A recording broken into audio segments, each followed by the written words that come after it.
amis, on se retrouve en forêt aujourd'hui pour une petite présentation de l'aiguisage pour différents types de lames. Les moutures scandinaves, les moutures convexes et les moutures plates ou sabres. Alors tout d'abord, voici le matériel que j'utilise pour affûter mes objets coupants. Donc une pierre à eau double face, ça c'est à la maison. Avec la pierre à eau, j'utilise aussi une ancienne DC4 dont j'ai cassé la partie en pierre, donc il me reste la partie diamant que j'utilise avec la pierre à eau. Ensuite, sur le terrain, la DC4, je vais vous la montrer d'un peu plus près après, et un morceau de cuir sur une petite planchette en bois pour faire la finition. J'utilise également un marqueur et je vous montrerai plus tard pourquoi. Donc voici de plus près la pierre à eau, double face. Ici on a une DC4, donc avec une partie en pierre et une partie un revêtement en diamant. Et là juste un morceau de cuir que j'ai fixé sur une petite planchette en bois. Donc voici les différents outils que je vais affûter aujourd'hui. Donc une hachette, ça ce sera pour les moutures convexes. Un Mora Black, ça c'est pour les moutures scandinaves. Et enfin un couteau pliant, le Benchmade Adamas, que je vous avais déjà montré dans une vidéo précédente, pour les moutures sabres ou les moutures plates, puisque les moutures sabres et les moutures plates ce sera le même aiguisage. Il y a un second angle au niveau du tranchant et c'est lui qu'on va chercher à affûter en fait. Ok, donc on va commencer avec la pierre. Donc la pierre à eau, le principe c'est qu'il faut la mouiller, il faut la laisser tremper normalement. C'est pas obligatoire, hein. Moi je l'utilise juste en la mouillant. Donc on a un côté qui va affûter grossièrement et on a un côté qui va affûter plus finement. C'est une 400 je crois et là 1000. Donc c'est amplement suffisant. Avec cette partie là normalement j'ai déjà un début de polissage. Voilà. Pour la hache, vu que l'angle est convexe, donc convexe c'est cette forme là arrondie, donc on a deux possibilités, soit on fait des cercles comme ceci, on essaye d'aller sur toute la pierre pour éviter d'abîmer la pierre, ou alors on fait un mouvement comme ceci rectiligne en maîtrisant l'angle. Si vous avez un petit peu de mal à repérer votre angle, ce que vous pouvez faire, c'est utiliser un marqueur. Vous allez venir ici colorier la partie que vous souhaitez affûter. Généralement, moi je le fais sur 5 mm, voire 1 cm. Voilà, ça dépend de l'usure de la lame. On va contrôler notre angle. Voilà. Donc j'ai affûté sur 5 mm, vous voyez, en respectant bien le marqueur. Donc au fur et à mesure avec l'expérience, ça va se faire naturellement. Vous allez sentir l'angle en fait.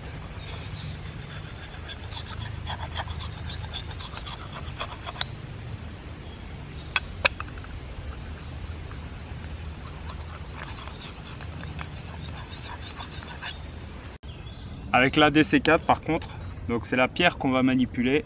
Et là on va venir attraper la pierre, on va venir attraper la hache comme ceci, contrôler l'angle de visuel et venir donc faire des mouvements circulaires cette fois-ci, uniquement circulaires. Voilà. Pareil de l'autre côté. Après ça c'est au feeling pour alterner les côtés. Donc je vais balayer à plat, puis progressivement je vais me rapprocher de l'angle. Voilà. Même chose si on a un petit doute. Un petit coup de marqueur.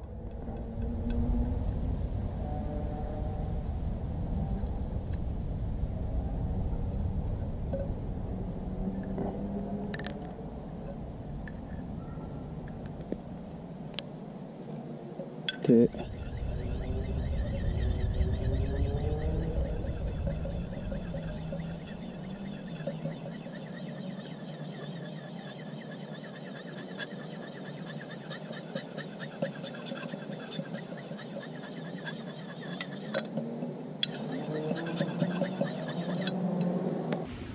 Ok, pour la hache c'est terminé. Vous pouvez cependant, si vous le souhaitez, mettre un coup sur le cuir. Donc là ce sera toujours un mouvement à contre-tranchant, d'accord. Alors c'est pas vraiment nécessaire, hein, parce qu'au premier coup de hache que vous allez mettre avec, bon, il y a des risques d'abîmer le tranchant, donc c'est vraiment pas nécessaire. Mais bon, moi j'aime bien le faire. Ok, donc maintenant on va passer à une émouture scandinave. Sur ce couteau, le Mora Black, il y a un second angle au niveau du tranchant qui est vraiment très petit. Du coup, c'est pas un vrai scandinave, mais bon, on va dire aujourd'hui que c'en est un. Donc, on va travailler à la pierre dans un premier temps. Donc là, c'est un peu plus facile. Il suffit juste de poser le couteau à plat sur la pierre et de venir orienter, voilà, le couteau comme ceci. Ensuite, on n'a plus qu'à, beaucoup plus efficace, permet d'avoir un peu plus de constance au niveau de l'angle.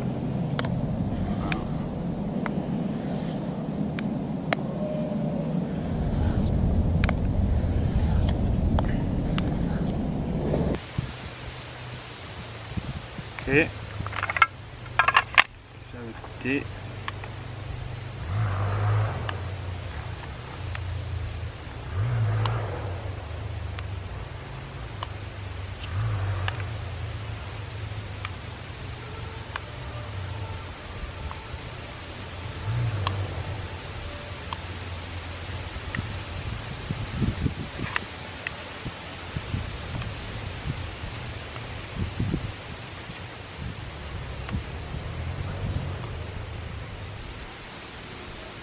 On a bien agi sur le fil, donc il manque ici un petit peu, donc il faut que je retravaille un petit peu séparément cette partie là. Une fois que c'est fait, un petit coup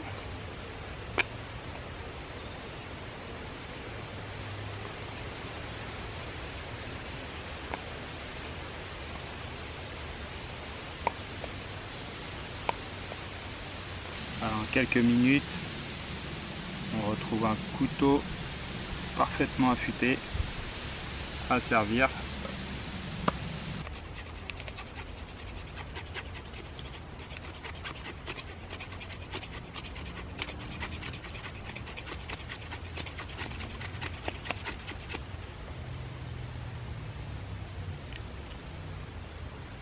Voilà pour les moutures scandinaves. Donc avec la DC4 ce sera le même principe. Il faudra venir par contre attraper la DC4 entre le pouce et l'index. Donc plaquer le couteau à plat, mettre l'angle. Une fois qu'il n'y a plus d'espace entre le fil et la pierre, ça veut dire qu'on est au bon angle. Il ne reste plus qu'à maintenir donc cet angle et à faire des mouvements. Là. Voilà. Attention à vos doigts. Attention à vos doigts par contre quand vous faites ça, ça m'est déjà arrivé de me couper un ongle ou de me couper la peau là sur le dessus, donc ne les laissez pas dépasser comme ceci. Il faut vraiment hop, les mettre en dessous, bien en dessous, comme ça si jamais le couteau venait à dépasser un petit peu, et bah vous risquez pas de vous couper le doigt quoi.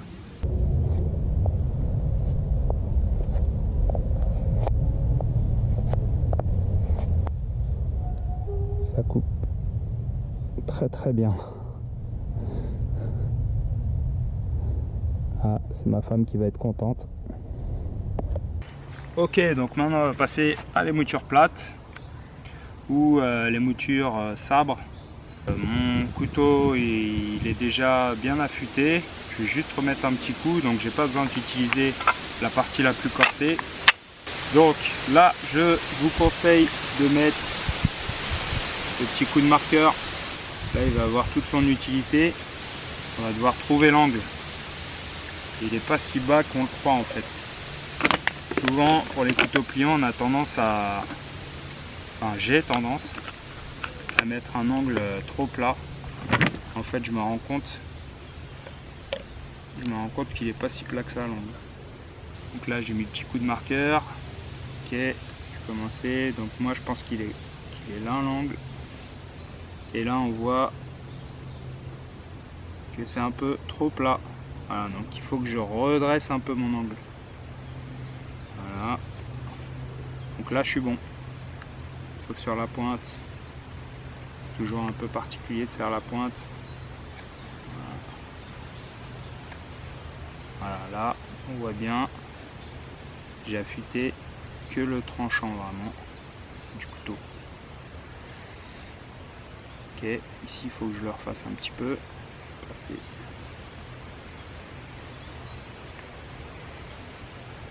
On a fait un côté, on va faire l'autre bien entendu.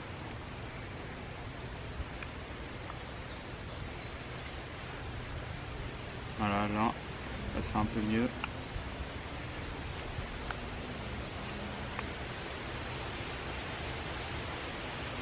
Voilà.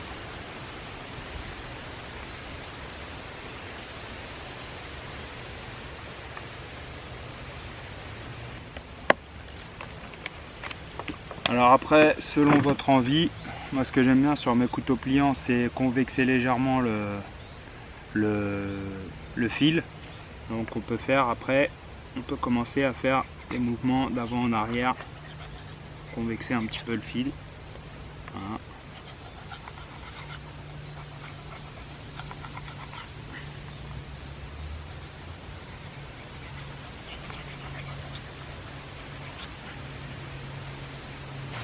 Alors pourquoi j'aime faire ça? Déjà parce que ça va beaucoup plus vite.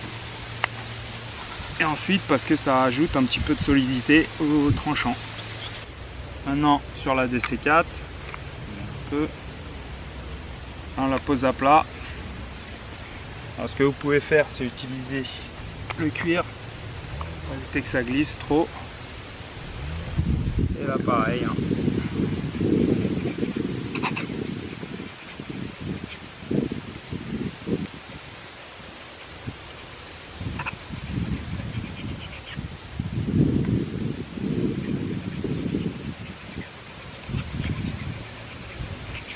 Ok, une fois que c'est fait, encore une fois, on passe au cuir.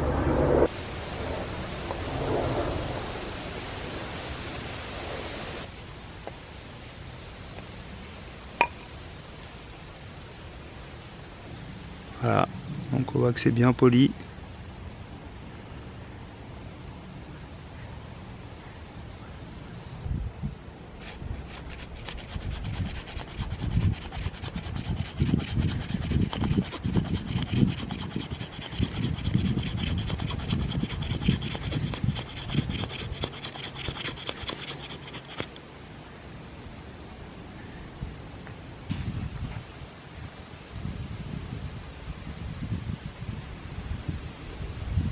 Donc voilà comment j'entretiens mes outils aussi bien chez moi que sur le terrain. J'espère que cette vidéo vous aura plu. N'hésitez pas à poser des questions en commentaire s'il y a des points où j'ai pas été très clair. Et je vous dis à très bientôt. On n'oublie pas les pouces bleus, on n'oublie pas de partager. Peace!